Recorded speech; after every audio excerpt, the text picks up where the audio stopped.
మాట ఇస్తాడు. నేను మద్యపాన నిషేధిస్తానని చెప్పి వచ్చిన వ్యక్తి సారా వ్యాపారం అయిపోయాడు. ఇతను ముఖ్యమంత్రి సారా వ్యాపారం మనం అర్థం చేసుకోవాలి.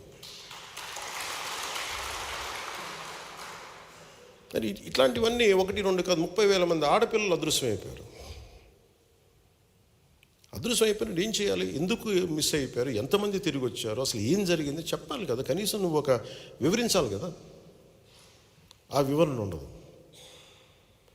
అన్యాక్రాంతంగా అకారణంగా కేసులు పెట్టడం, జైళ్ళల్లో పెట్టించడం.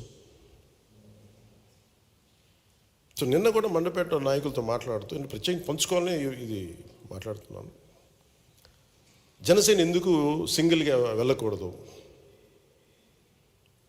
మనం ఎంతసేపు బలాన్ని ఇచ్చేవాళ్ళం అవుతున్నాం, కానీ బలం తీసుకునే వాళ్ళం అవ్వట్లేదు. మనం అంటే మన ఇన్ని స్థానాలు తీసుకోవాలి, 53 స్థానాలు తీసుకోవాలి, 70 స్థానాలు తీసుకోవాలి అంటే ఇవన్నీ తెలియని వ్యక్తిని కాదు నేను.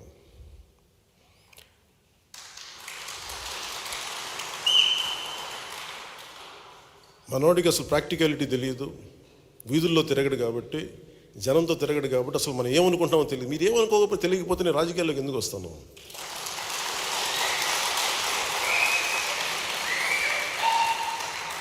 నాకైనా సరదానా అవివేకమా? నాకేమన్నా? జనసేన వచ్చింది కూడా రాష్ట్ర విభజన, ఒక్క నాయకుడు మాట్లాడట్లా. ఆంధ్రప్రదేశ్కి జరిగిన అన్యాయానికి, లేదంటే రాష్ట్ర విభజన ఇలా చేయకూడదు, ప్రజల మధ్య ఇలా చిచ్చు పెట్టకూడదు, విభజన జరగాలంటే చాలా సైంటిఫిక్గా జరగాలి అని ఒక పద్ధతి తీరు లేదు. ద్వేషంతో విడిపోవడం కష్టం, తేలిక. ఇద్దరు వ్యక్తుల్ని కలపడం చాలా కష్టం, ఇద్దరు వ్యక్తులను విడగొట్టడం చాలా తేలిక. ఒక కట్టడాన్ని నిర్మించడం కష్టం, ఒక కట్టడాన్ని కూల్చడం ఒక లెస్ దెన్ 24 సెకండ్స్. అందుకే నేను ఎప్పుడు నిర్మాణాన్ని ఇష్టపడతాను, విధ్వంసాన్ని ఇష్టపడను. అందుకే నా పద్ధతులు ఒకసారి ఇబ్బందిగా ఉంటాయి. గొడవలు పెట్టి నేను అంత ఈజీగా గొడవలు పెట్టుకోను. కష్ట నష్టాలు తెలుసు. ఎందుకు ఒక్కడనే మనం వెళ్ళలేదని అనడానికి కారణం, అసలు ఎందుకు ఈ మాట చెప్పారు? వైసీపీ, నేను మాట్లాడుతున్నప్పుడు వైసీపీ వ్యతిరేక ఓటు చేయకూడదు అనటం వల్ల మీకు టీడీపీ పార్టీ బతికేసింది, మీరు జైలుకి వెళ్ళి చెప్తే వాళ్ళు బతికేశారు, మేము నలిగిపోతున్నాం. అంటే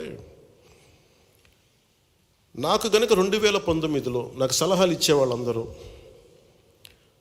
నేను 153 స్థానాల్లో పోటీ చేయించాం. 30-40 మంది కనుక నన్ను ఎమ్మెల్యేలుగా గెలిపించుంటే ఈరోజు సంపూర్ణ హక్కు ఉండేది.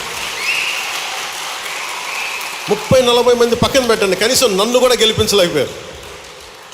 కనీసం నన్ను గెలిపించున్నా కానీ బాగుండేది. 30-40 స్థానాల్లో పెట్టి కనీసం నన్ను గెలిపించిన ఒక్క సీటు నాకు గెలిచిగా నేను ఎల్లుండుంటే అప్పుడు నీ కోసం నిలబడ్డాం. అందుకని ఈసారి నువ్వు ముఖ్యమంత్రి స్థానం అడగండి, ముందుకు వెళ్ళకూడదు పొత్తానంటే అప్పుడు నేను వింటాను సంపూర్ణంగా.